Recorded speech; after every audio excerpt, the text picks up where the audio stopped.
2003 through 2011 Honda Element starter replacement. I'm Brian Esser from How to Automotive. I'm going to walk you through the steps of replacing the starter. So the service manual recommends that we remove the intake manifold, but I'm going to walk you through the steps of replacing this without removing the intake manifold. It is a little tough, but you don't have to do those extra steps.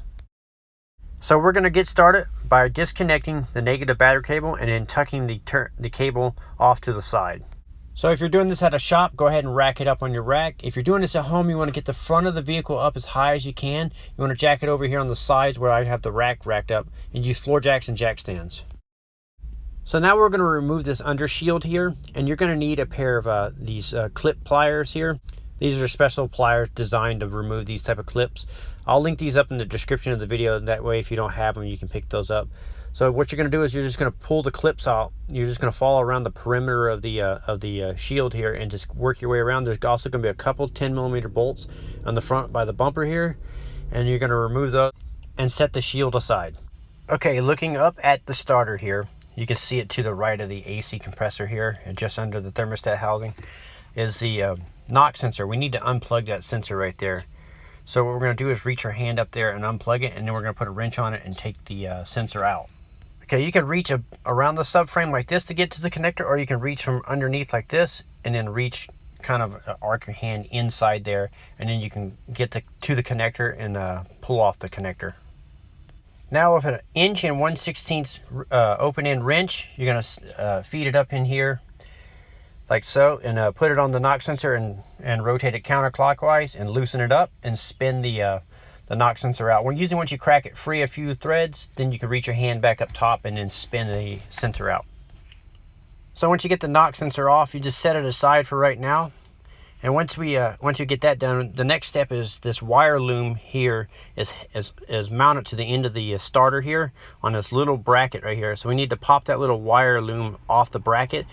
You can use needle nose pliers and squeeze the little tabs and push it off. Once you get the wire loom popped out, it's going to look like this.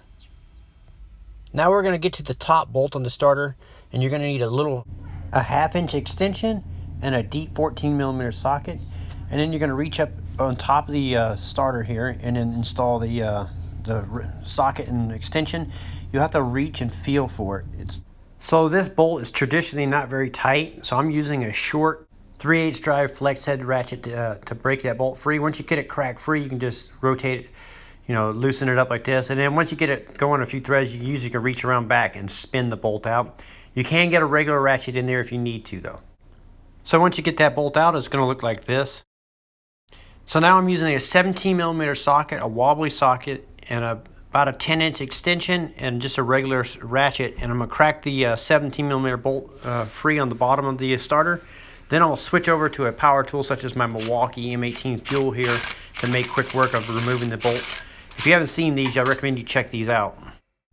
Now that you got the starter unbolted and loose, what I do is I pull it back and kind of twist it towards you. And then I reach up and I unplug the electrical connector here by squeezing the tab. And it can be a little tight in here, but when you squeeze the little tab and pull the connector off. Next, we need to get the positive lead that goes through the starter off, but to do that, we need to make a little room. So we're going to remove this little bracket here that supports the intake manifold. So you'll remove the 12mm bolt here, and then straight up with a vertical is another 12mm nut. So I'm just going to use a 12mm socket and an extension like this, and just go straight up and remove the 2 bolts. Once again, I'm going to use my Milwaukee M18 Fuel here to make quick work of that. I'll leave a link for this in the description of the video. Now with a ratcheting wrench, I'm going to go ahead and remove the bottom bolt here and crack that free. And then once you get it free, I'm just going to push the bracket aside. It's going to have a wire loom attached to it, but I'm not going to take it off. I'm just going to push the bracket off to the side. Now I'm going to pull the starter down towards me a little bit and then create a little bit of room. And I'll show you on this new starter here, what we're going to do is we're going to remove the bolt that holds the wire down. So I'm going to use a 12mm socket and a flex head 1/4 inch drive ratchet here. Now by pulling that starter down towards you a little bit, that gives you enough room to put the ratchet and socket on there and then crack it free and spin the nut off. Now that you got the cable removed, you can start pulling the starter down towards you, and you can flex the radiator hose like this out of the way, and between the frame here, the starter will drop out the bottom. Now you can take the replacement starter and slide it up in the exact same area where you took it out by flex that radiator hose out of the way and kind of push it in there. You want to make sure the nose cone is pointing down towards you, and as you put it in just like this. And then once you get it in there, then you'll reattach your cable and tighten the 12mm nut. You want to make sure you don't over tighten it, just snug. Taking this positive lead cable on and off is one of the hardest parts of this job. So when you put this on, make sure you tighten it up until it's snug, and then you want to put this little rubber boot back on, and then you can plug the electrical connector back in. Now you can take the starter and kind of wiggle it back into place. As you push it in, you'll rotate it counterclockwise, and then you'll put the nose cone back into the transmission.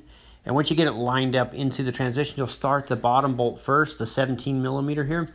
You'll run it in until it's snug but not tight. You want a little bit of play to help start the top bolt. So with the top bolt, what we're going to do is just going to grab it like this and reach around the top. And it's kind of hard to do, but you can reach around the top and you feed it into the position and slowly start it by hand.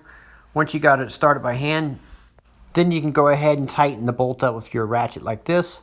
And just tighten it up to it's snug, and then as tight as you can get it by hand with this little 3/8 drive ratchet here. There's not going to be enough room to get any torque wrenches in here, so just tighten them up as tight as you can, top and bottom bolt. After that, you can take the knock sensor and screw it back into the port and spin it back in, and then you'll take the open-end wrench and tighten it back up, and then you'll tighten it up until it's snug. You don't need a lot of torque on these. Once you got the knock sensor tight, then you can take the electrical connector and just push it back on until it clicks into place. Make sure, give it a little tug, make sure it doesn't pop back off. Now we can put the support bracket that supports the intake manifold back on. So you'll go ahead and start the nut and the 12mm bolt. Once you got the support bracket on and tightened back up, now we can take the lower shield here, lift it back into position, and go ahead and start the two 10mm bolts and all the clips and put that back on. Now you can reinstall your negative battery cable. Once you got that on and tightened, that'll complete the job of replacing the starter on a 2003 through 2011 Honda Element without removing the intake manifold. I will link up all the parts and tools that I use in this video in the description. I'm Brian Essick from How to Automotive. I'd like to thank you guys for watching my videos, encourage you to subscribe, invite you to head over to the howtoautomotive.com website for more valuable videos like this, and I'd like to thank you again for watching.